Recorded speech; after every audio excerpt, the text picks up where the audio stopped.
I am sand, just sand. No name, no face, no voice you would recognize. I don't shine like gold, nor weigh like stone. I don't bloom, don't breathe, don't break. I simply lie where I am placed, stepped on, swept away, forgotten. And yet, I remember everything. Before you were born, before even your ancestors wandered this earth, I was here.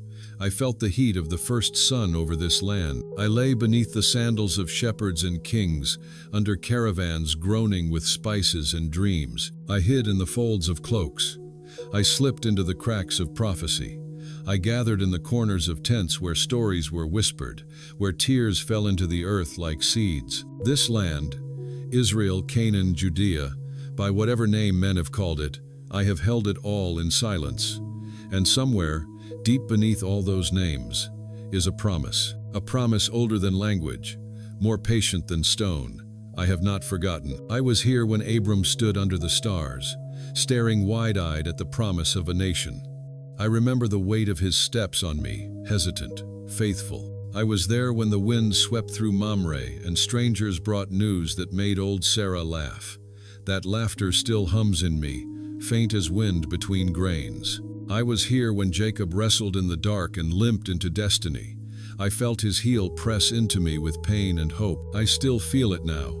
That same ache, pulsing in the heart of a people who long for something they can't name. I've heard their songs in exile. I've felt the salt of their tears. I've buried their bones. I don't speak, but oh, how I listen. The prophets, they walked over me with fire in their veins. Isaiah, trembling with visions. Micah, aching for justice. Jeremiah, weeping. Their words rang out into the dry air, and I drank them in. I kept them when no one else would. When they were mocked, exiled, stoned, I did not forget. Behold, a virgin shall conceive. A shoot shall sprout from the stump of Jesse. He will be called Prince of Peace. The word settled in me like dew in dawnlight. Centuries passed. Kingdoms rose and collapsed like waves over my surface. Assyria, Babylon, Rome, all the empires left footprints, and all of them faded. But the words, the promise, they remained. There were years of silence, long, aching silence. No prophet, no voice, just dust and ritual. 1,000 prayers whispered into the wind, unanswered, and still, we waited. I waited, because I had heard it once, because I believed something greater was coming. I am sand, I am nothing, but I have been here, always. I am the floor of the desert where prophets fell. I am the dust of the temple courts. I am the road to Bethlehem. I am the threshold of something holy. And lately, I've begun to tremble. Something is stirring. The silence is stretching thin. The stars seem to lean closer. The olive trees whisper in strange tongues. Even the wind tastes different, like breath held too long. Can you feel it? Beneath your own feet, I wait. Beneath your cities and noise and doubt, I am still here, waiting, listening, holding words older than sorrow. Not all sands are dead, some remember. And one day, someone will step upon me, not with force, but with grace. And I will know. They called him Abram then. Just Abram, a man without a child, without a land, without a map. And yet, he walked. I remember the first time his foot touched me. It was not with the confidence of a conqueror.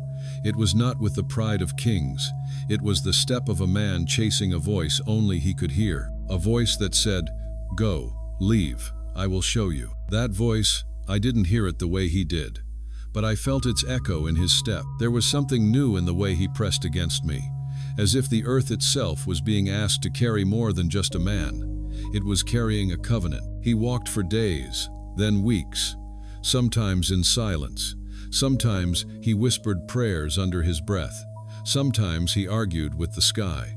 But he kept walking, and I, grain by grain, kept catching him. He would kneel sometimes, build an altar, gather stones, light a flame, and speak into the fire. Words of awe, confusion, surrender. I never forgot a single one. Then one night, he stood on a hill. I still remember the warmth of that night. The stars overhead hung like diamonds frozen in mid-fall. He looked up, and the voice came again. I didn't hear it, but I felt the shiver that went through him, through me. Count them, if you can. So shall your descendants be. I couldn't count the stars, but I believed him. Years passed. I felt the rhythm of their footsteps. Abram, Sarai, their laughter, their arguments, their quiet moments. I remember the heaviness in their steps when Sarai buried her hope. I remember the tears that fell into me when they thought it was too late. And then, a different kind of laughter, the impossible kind, when they were old, when her womb was dust, when he had stopped asking. The voice returned, and the tent shook with a promise so absurd it made Sarai laugh out loud. I felt that laughter ripple through the ground like a drumbeat of something divine. When Isaac was born, I felt his tiny feet stumble across me. I cradled him, as I had cradled his father. I felt the joy, and later, the fear. The day Abram took his son up the mountain, my surface was tight with silence. I felt every step, every hesitation. I heard the boy's question, "Father, where is the lamb?" I heard the pause, the answer, the ache. I was beneath them on the altar, beneath the wood, beneath the trembling hand. And then, the angel. The knife stopped, the ram, the sacrifice redirected, the promise renewed. From that day on, I was no longer just dust under a tribe's feet. I was the memory of a God who provides, a God who tests, a God who never forgets his word. Years later, Isaac walked the same paths. Then Jacob. Oh, Jacob. He ran from Esau with fear pounding through his heels. He lay his head on a stone and dreamed of ladders and angels. I felt his heart beat slow as he woke, whispering, "Surely God was in this place, and I didn't know." He built a pillar then, another altar, another memory pressed into my skin. He wrestled later, in the dark, with a stranger, or perhaps it wasn't a stranger. I still don't know. I only remember the struggle, the grit, the dust. I remember the groan that came from Jacob's lungs when the man touched his hip and something gave way. He limped from that moment on, but I think he walked straighter. That limp, it said more than any sermon. It said, "I met God in the dirt, and I am not the same." Generations passed. 12 sons became 12 tribes. They scattered and returned, and always, always, I was beneath them. Sometimes they remembered, sometimes they forgot. But I didn't. I bore the footprints of the promise bearers. I kept the dust of altars, the sweat of pilgrims, the spilled wine of blessings. I am not just ground. I am memory. I am witness. And still, after all these years, I hold the imprint of a voice that once said, "Through your offspring, all nations will be blessed." Not just Israel, not just the righteous. All. That blessing has not faded.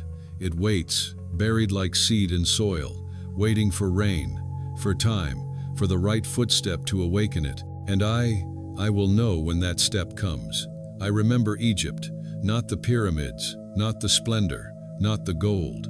What I remember is the silence before the cry. I had been swept there, centuries ago.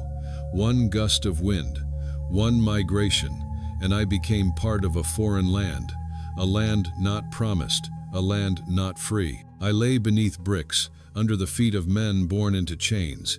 I was crushed under carts filled with straw and clay, the blood of slaves soaking into me like rain into cracked soil. I remember the cries of children forced to carry what no child should bear. I remember women working with backs bent like old reeds, singing songs their grandmothers taught them, songs about a God who had once spoken to a man named Abraham. But it had been so long. They still spoke his name Yahweh, but their voices were quieter now, uncertain, almost embarrassed. Who believes in promises buried under centuries of silence? Who believes in a God who watches but does not intervene? Yet they whispered. At night, in their huts, between clenched teeth and bitten lips, he said we'd be many as stars. He said this land is not ours forever. He said we'd be free. Sometimes they didn't say it aloud.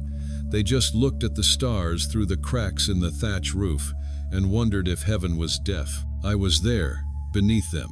I felt the weight of their doubt. And then came Pharaoh's new command.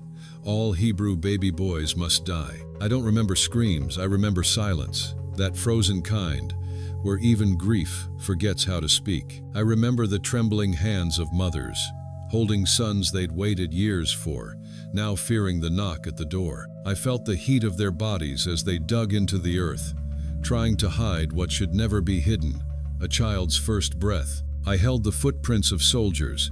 I felt the thud of spears, the drag of tiny limbs across my back. I begged the wind to lift me away, but I remained. I had to.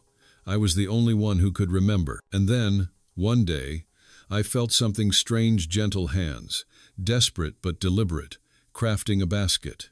I clung to the fibers as she lined it with pitch, her breath catching with every brush. Her tears dropped onto me, salty and slow. She placed the baby in, kissed his forehead, and whispered something I couldn't hear.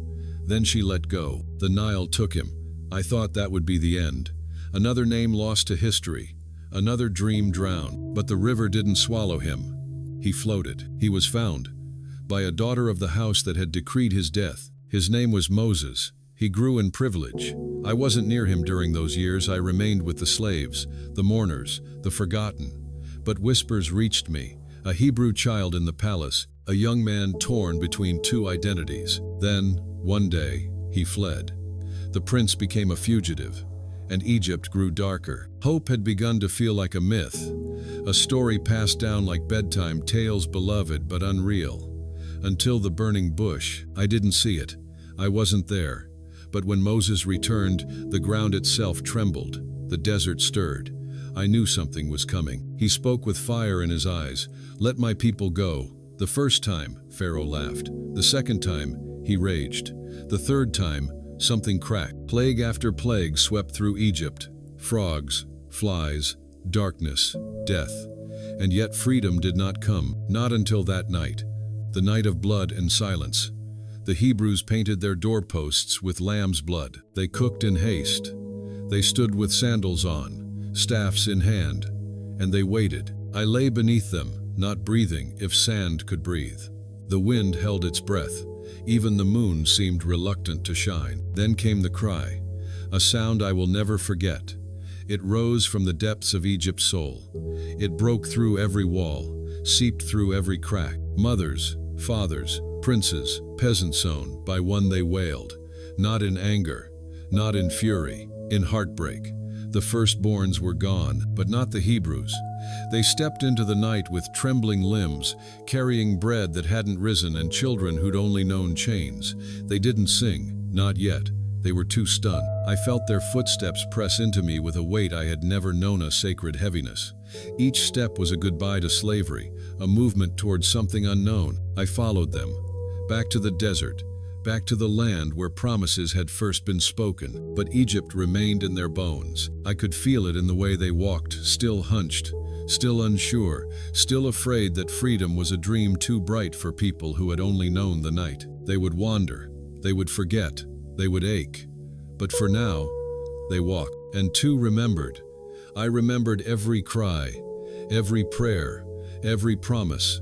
I held them like treasures in my grain. And as they left Egypt, something whispered in me, this story is not over. The deliverer has not yet come. It began not with a miracle, but with fear. Fear pressing into every step, pressing into me, 1,000 feet pounding across the sand in wild rhythm, their breathing sharp, their eyes looking back, always back. Behind them came the chariot's metal against dust, hoof against earth, war songs from throats long used to victory. The desert was not wide enough to outrun that kind of terror, and yet they ran. I remember how their feet struck me, not like people on a journey, but like people escaping death. Children clung to mothers, elders to wooden staffs, animals brayed, carts groaned under the weight of lives packed too quickly.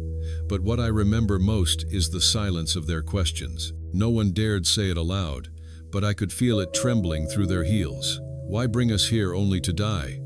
And then he turned, the man with the staff, Moses. He walked differently than the rest, not faster, not stronger, but as if he were listening to something they could not hear. He lifted his arms, he faced the sea. Behind him, the enemy thundered closer. Ahead of him, only water. To most, it was the end. But to him, it was the moment. I felt the wind before they did. It didn't howl. It didn't rage. It built slowly, like breath gathering in the lungs of heaven. I felt myself pulled, grain by grain, as the sea began to tremble. Then it split. I do not use the word lightly. I have known waves and droughts, floods and storms, but I had never known the sea to rise and stand like walls, never known it to retreat with obedience, never known it to open its belly to make a path for slaves. And there I was, exposed sand long hidden beneath weight and salt and silence. For the first time, I saw sky. For the first time, I felt footsteps. They walked across me, not with the assurance of saints, but with the terror of those who couldn't believe what they were living. Each step was a question. Will the water fall? Will he hold it? Are we truly leaving Egypt? Or is this only a dream too beautiful to survive? I held their feet as gently as I could. I whispered what they could not yet hear. This is not the end, but the beginning. And they moved forward. There was no turning back. Pharaoh's army entered after them, pride pounding into me with iron wheels and polished hooves. They saw an opportunity. They smelled blood. They forgot that the path they were on had not been made for them. And then the walls fell. I cannot describe the sound. It was not merely water crashing, was judgment roaring. It was the voice of a god reclaiming what belonged to him. The cries of horses, the clatter of shields, the final, futile shout of Commander Sit, all ended in a single breath of water. And then, silence. The people stood on the other side. I lay beneath them, soaked, breathless, sacred. They looked back and saw what no generation had ever seen. The defeat of an empire, not by sword or army, but by wind and will. They began to sing. I felt their song move through their feet into me. Miriam's tambourine rang, her voice clear, trembling not with fear but with awe. The horse and rider he has thrown into the sea. I had never heard slaves sing like that. They were no longer slaves. Something had shifted. Not just their status, but their posture. The chains were not just off their wrists, they were loosening from their hearts. I had felt them broken once before, when the blood marked their doors. When the cry of Egypt shook the heavens, but here, on the other side of the sea, they were beginning to believe it. But belief is a fragile thing. As they walked away, I felt the old habits rise again. The questions, the doubt, the hunger. Freedom is not an instant, it is a wilderness, and the wilderness was waiting. Still, that day remained. I have never let it go. The grains of me that were beneath their feet still carry the weight of that crossing. I have not scattered. I have not drifted. I remain in the folds of their memory, in the dust of their songs, in the dry corners of their doubt. I remain because that path through the sea was not just for them. It was for all who would one day stand between slavery and promise, between fear and faith, between Egypt and the long road home. It was for you. And if you ever find yourself there, standing at the edge of what seems impossible, with your enemies behind and only waves ahead, listen closely. The wind still stirs, the sea still waits, and I forgotten, silent, ancient I still remember how it parted. I have never felt the earth shake the way it did at Sinai. Not even when the sea split open, not even when Egypt fell. There was something different about that mountain. Something ancient, as if the stone itself had been holding its breath for this moment, as if the mountain had always known it would one day speak. We had walked long by then. The songs from the sea had faded into the silence of survival. Hunger had returned, and with it, complaint. Even miracles can become routine when you are afraid every day. Manna fell. Water gushed from rock. Still, the people grumbled. They wanted something they could hold, name, understand. And then he called. The man Moses climbed the mountain, alone, no army, no entourage, just a staff and the weight of a nation's longing on his shoulders. He disappeared into the cloud that wrapped Sinai like a shroud. For days, we saw nothing, just smoke and sometimes fire. At night, the flames danced like the heart of a storm. During the day, the clouds pulsed like breath. The mountain became a living thing. The people waited below, restless. Some built tents, some paced, some just stared. They didn't speak much. No one wanted to admit they were afraid, but I could feel it. The fear, the awe, the silence before something holy. Then the thunder came. It wasn't like any storm I had ever known. It wasn't just sound. It was speech, voice, word. Not in Hebrew or Egyptian or the tongues of men. It was the kind of voice that speaks to bone, to breath, to grain of sand. It said, "I am," and I knew. This was the same voice that called Abram from Ur, the same that promised stars and sand and land and lineage, the same that had whispered in burning bush and torn through Egyptian night. Now it thundered from the heart of a mountain, and the world stood still. He gave them words, not just law's words, etched in stone, spoken from fire, words that stitched together heaven and earth, words that demanded more than obedience, they demanded covenant. "I am the Lord your God who brought you out of Egypt." It began with memory, not threat, not power. Memory, as if to say, "I have already acted in love. Now, walk with me." The commandments followed, simple, stern, sacred, no other gods, no images, no misuse of the name, rest, honor, do not kill, do not steal, do not lie, do not covet. They were not rules carved from tyranny.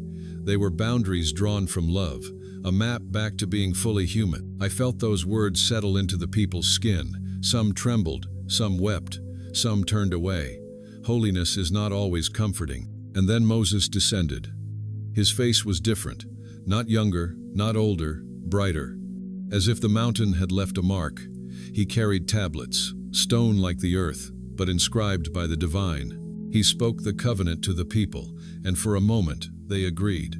"We will do everything the Lord has said, but I have lived too long not to recognize the fragility of promises made in fear." Still, that moment mattered. It mattered because a nation was born not of blood, but of word. Not of conquest, but of covenant. Not in palaces or courts, but in the wilderness, with sand beneath their feet and fire above their heads. I was there. I caught the ashes of the sacrifice. I held the tears of elders. I felt the sandals of wanderers who, for the first time, had a law to walk by, not just a land to seek. Sinai changed them, not completely, not forever, but deeply. They would stumble, they would rebel, but they could never again say, "We do not know what God wants." The words had been spoken, the covenant sealed, and me? I remember. I remember the sound of the voice. I remember the tremble of stone. I remember the way the sky burned when heaven touched earth. And when you ask yourself, is there still a covenant? Do the words still stand? Has the voice gone silent? I, the sand beneath Sinai, answer. Number he has not forgotten. They came like wind across the centuries, not always expected, rarely welcomed, but always unmistakable. I remember each of them, not by their robes or voices, but by the way the earth changed beneath their feet. Some walked slowly, burdened by visions too heavy for the human soul. Others moved like fire, searing through cities and hearts with words that cut deeper than swords. But all of them, in some way, passed over me. I felt their sandals press into my surface with urgency, their tears soak into my grain, their breath warm the dust as they shouted into silence. The prophets were not the kind of men people admired at first. They were strange, lonely, sometimes feared, often mocked. They did not predict the weather or the harvest. They reminded the people of things they wanted to forget: justice, mercy, covenant, consequence. Isaiah spoke of a light that would one day shine in Galilee, of a child who would be called Wonderful Counselor, Mighty God, Everlasting Father, Prince of Peace. His words fell like snowflakes, at first soft, beautiful, but they carried the weight of mountains. I still hold them in my skin, those phrases too glorious to belong to any one age. Jeremiah came weeping. They called him the prophet of doom, but I knew better. His tears were not of anger, but of love. He loved a people who refused to love back. He stood in the ruins of Jerusalem and did not gloat. He ached. He warned of exile. And when the walls finally fell and the temple burned, he did not say, "I told you so." He sat in ashes. He sang a funeral over a city that had buried its own soul. Ezekiel was different. His visions made the air itself tremble. Wheels within wheels, creatures with many faces, bones rising to life. He spoke from Babylon, far from the land, and yet his words reached us like echo from a trumpet. He saw a day when the glory of God would return, when hearts of stone would become hearts of flesh. I remember the others to Micah, who called for justice and mercy, Amos, who roared from Tekoa like a lion, Hosea, who married betrayal to show Israel what it meant to break God's heart. They were voices crying in the wilderness of complacency, messengers not of destruction but of love that would not let go. And I, insignificant, silent, I was there, when they shouted in the streets, when they whispered in caves, when they wrote words on scrolls that few would read until long after their bones were dust. I held those scrolls once, briefly, as they fell from trembling hands in moments of despair. I caught them before the wind could take them. I buried them when no one else cared. The people listened, sometimes. They repented, briefly. They returned to idols, often. But always, the prophets returned too. Different names, different voices, same fire. What they saw was never just about their time. It was for something greater, someone greater. A servant who would suffer, a king who would ride a donkey, a child born not of power but of promise. They saw glimpses, shadows, fragments, and still they spoke with courage that shook kingdoms. Some were killed, some vanished, some died alone, but none of them were forgotten by the one who sent them, and neither by me. I, the dust beneath their feet, the silent witness to their pain and purpose. I remember. When you hold a Bible, when you read their names, know that these were not just men with words.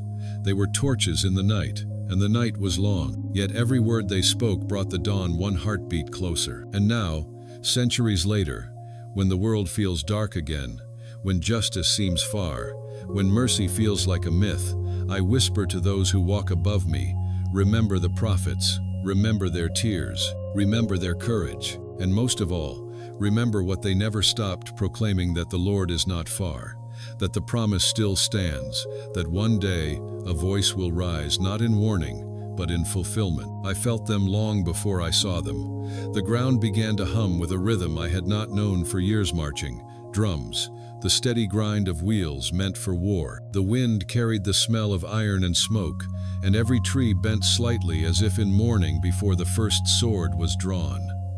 Babylon was coming. The prophets had warned them. I had heard every word, buried many of their scrolls beneath my skin. But the people did not listen. They still danced in the temple courts, still sang psalms with mouths full of pretense. They still sacrificed goats, doves, bulls, but their hearts were distant, distracted. They had forgotten that covenant is not a charm, but a call to faithfulness. I was beneath the city gates when the battering rams struck. The first crash shook the walls, the second broke them. Screams rose like smoke. Mothers clutching infants, soldiers shouting orders no one obeyed, priests crying out verses that no longer had power. I caught the blood before it sank too deep, tried to hold the names of the fallen, but there were too many. Fire found the temple eventually. I watched as the golden lampstands melted, as the veil tore not in revelation but in rage. The archonce carried across deserts, once surrounded by songs and trumpets, was gone, taken or lost or burned, no one even knows. The Holy of Holies became just stone and ash. I felt something leave that day, not just the people, not just the presence, but the memory of safety. Exile is not only a journey away from land, it is the fracture of identity. The psalms stopped, the festivals ended, the land fell silent, and Eonse, trampled by pilgrims, was left untouched, bitter with soot and silence. Days passed, then weeks, then years. The weeping slowly turned inward. Some tried to rebuild from the ruins. Others planted vineyards that would never yield. The elders sat by walls that were no longer walls, trying to remember the words to prayers their grandchildren no longer understood. And yet, even there, the prophets still whispered. In Babylon, Ezekiel saw visions. In Jerusalem, a few dared to dream, not of armies, not of revenge, of return, of restoration. I listened as Jeremiah wrote letters to the exiles, telling them to plant gardens, to build homes, to seek peace in foreign lands. It sounded like surrender, but it was faith, the kind that believes God is not confined to temples or borders. I held his tears. I remember the psalm written beside foreign rivers. How can we sing the Lord's song in a strange land? It was not just a question. It was a lament that stretched across generations. I bore the feet of children born in exile who only knew Jerusalem through stories.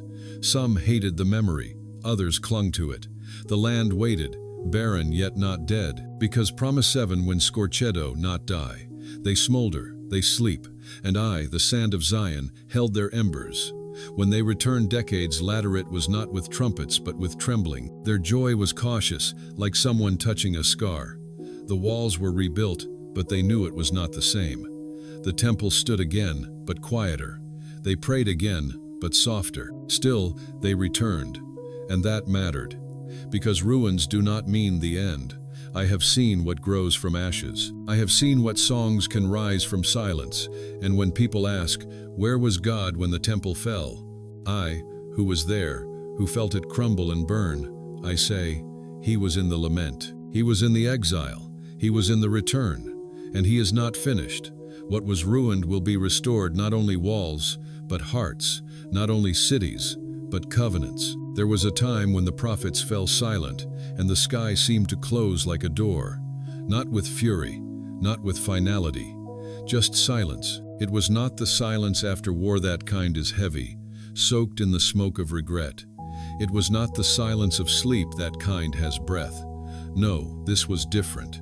This silence was holy and unbearable. I remember the first generation who noticed. They looked around after returning from exile, after rebuilding walls and altars, after laying the foundation of a new temple, and asked, where is the fire? Because the old stories spoke of glory, a cloud descending, voices thundering, the presence so thick that priests could not stand. But now, nothing. Sacrifices were offered, but the heavens did not answer. Priests performed their rites, but the weight of God did not fall. I lay beneath their feet and felt their uncertainty. They said the words, kept the feasts, sang the psalms, but they could not deny what was missing. The prophets were gone. No Isaiah, no Jeremiah, no Ezekiel, just echoes, just memory. Some said the age of prophecy was over, that God had spoken enough. Others feared the people had failed too many times, that heaven had turned its face away. I don't know which was true. I only know that the silence settled like dew over centuries. Children were born, lived, and died without hearing a fresh word from the Lord. Nations rose and fell, Persia, Greece, Rome, each leaving its mark, each proclaiming its own gods, its own power. But the voice of Yahweh, still. There were moments, flickers. A priest would speak with unexpected boldness. A dream would shake a sleeper. A verse would burn on someone's tongue. But nothing like before, nothing like Sinai, nothing like the sea. I felt the frustration grow. Some turned cynical. They came to the temple, yes, but without expectation. It was habit, tradition, insurance.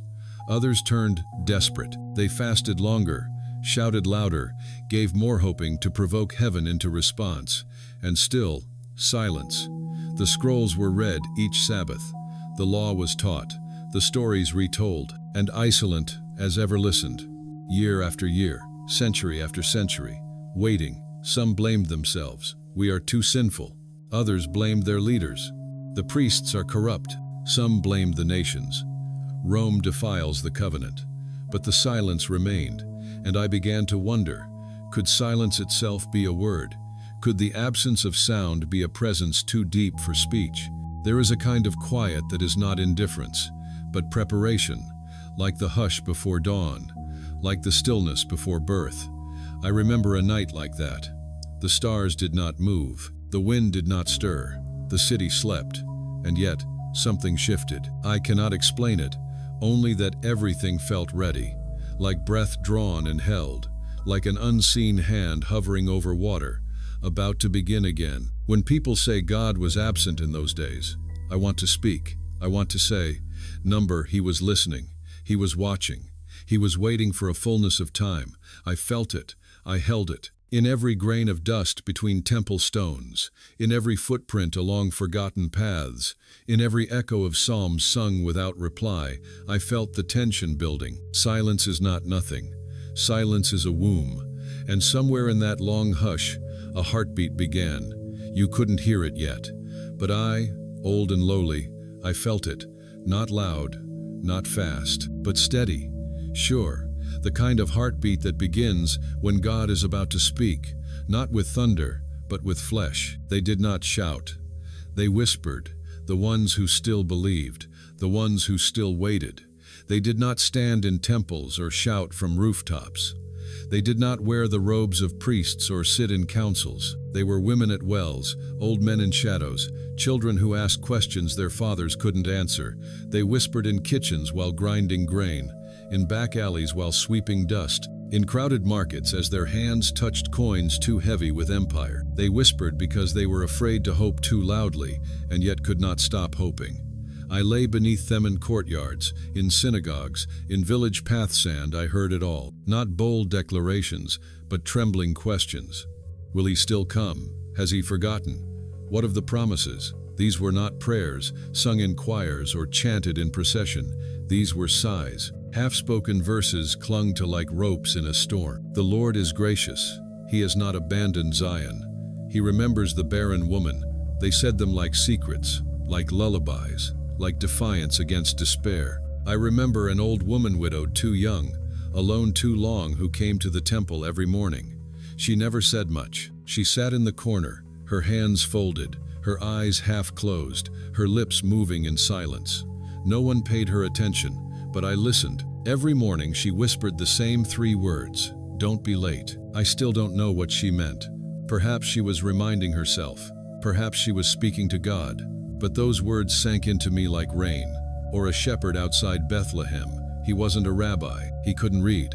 But he knew the stories about David, about the promises, about a king to come. He didn't preach.